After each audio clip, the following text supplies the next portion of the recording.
হু এবং you are watching me. আসসালামু আলাইকুম টু অল অফ ইউ।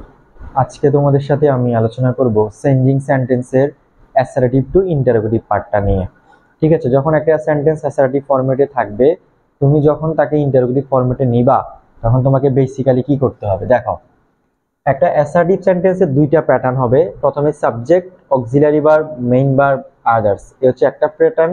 একটা প্যাটার্ন হচ্ছে সাবজেক্ট, মেইন ভার্ব, আদার্স। যেমন I will go to school, এটা হলো সাবজেক্ট, এটা হলো অক্সিলারি ভার্ব, এটা হলো মেইন ভার্ব, আর এটা হলো আদার্স। আর প্যাটার্ন 2 নম্বরে সাবজেক্ট প্লেস, এটাকে তুমি বলবা মেইন ভার্ব। ঠিক আছে, তাহলে একটা অ্যাসার্টিভ সেন্টেন্সের কমন পার্ট হচ্ছে তার প্রথমে থাকবে সাবজেক্ট। প্রথমে কে থাকবে? সাবজেক্ট। এবং অ্যাসার্টিভ সেন্টেন্সের আরেকটা বৈশিষ্ট্য হচ্ছে তার বাক্য শেষে তোমাকে একটা ফুল স্টপ পুট করতে হয়। ঠিক আছে, তাহলে এই ফরম্যাটে তুমি যে সকল বাক্যগুলোকে পাবা, তুমি তাকে কি বলবা? অ্যাসার্টিভ বলবা। এখন যখনই তোমাকে অ্যাসার্টিভ থেকে ইন্টারোগেটিভে নিতে বলবে, তখন তোমার ইন্টারোগেটিভের যে ফরম্যাটটা আছে সেটা তোমাকে অনুসরণ করতে হবে। তোমরা মনে রাখবা, একটা ইন্টারোগেটিভ সেন্টেন্সের প্যাটার্নের প্রথমে থাকবে ডাব্লিউএইচ ওয়ার্ড অথবা অক্সিলারি ভার্ব। তোমরা জানো ডাব্লিউএইচ ওয়ার্ড কোনগুলো? Who, what, when, where, how, how much, how many. এই সবগুলো ডাব্লিউএইচ ওয়ার্ড। তার মানে ডাব্লিউএইচ ওয়ার্ড দিয়ে যখন কোনো সেন্টেন্সের স্টার্টিং এ থাকবে, কিংবা যদি কোনো অক্সিলারি ভার্ব থাকে এবং তারপরে সাবজেক্ট এবং কোয়েশ্চেন মার্ক থাকে, তাহলে তুমি তাকে কি বলবা? Interrogative sentence. তাহলে ইন্টারোগেটিভ সেন্টেন্সের কমন কি বলতো? হয় এটা ডাব্লিউএইচ ওয়ার্ড নতুবা অক্সিলারি ভার্ব দিয়ে শুরু হবে এবং বাক্য শেষে কি থাকবে? একটা কোয়েশ্চেন মার্ক থাকবে। ঠিক আছে, দেখো হি ইজ আ ডক্টর, তিনি একজন ডাক্তার। এখন তুমি এটাকে ইন্টারোগেটিভ করবা। এখন ইন্টারোগেটিভ করার জন্য তোমার কাজ হচ্ছে ভার্বটাকে সামনে নিয়ে আসা। এখানে ভার্ব কোনটা? ইজ।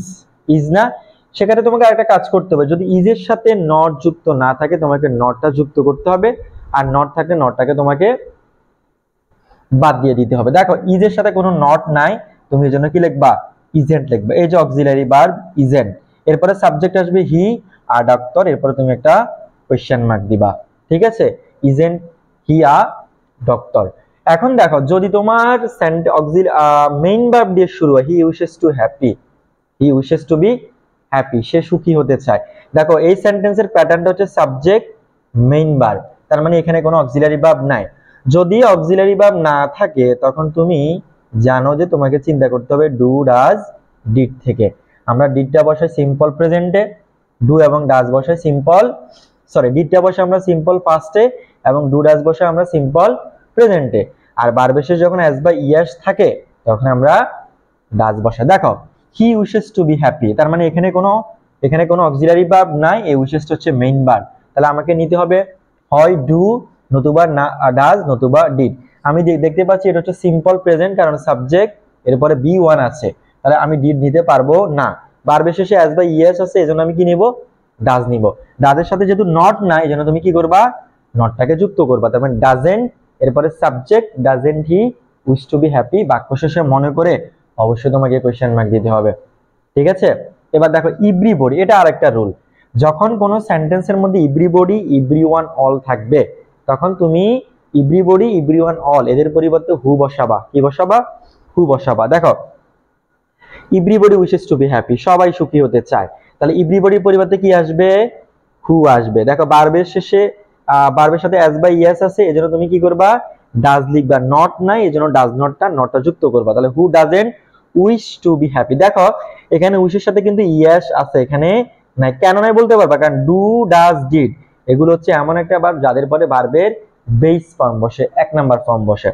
অথবা তুমি এটা অন্যভাবে চিন্তা করতে পারো। দেখো তুমি অলরেডি ইয়েস ফর্মে লিখছো এই ভার্বটাকে, তাহলে এই ভার্বটাকে আর ইয়েস ফর্মে লেখার দরকার নাই। তাহলে who does not wish to be happy. তাহলে এখানে এই রুলটা তোমাকে ভালোভাবে মনে রাখতে হবে যে এভরিবডি, এভরিওয়ান, অল এরা যখন অ্যাসার্টিভ সেন্টেন্সে থাকবে সাবজেক্টের পজিশনে, তখন তুমি যখন ইন্টারোগেটিভ করবা এদের পরিবর্তে তোমাকে কি আনতে হবে?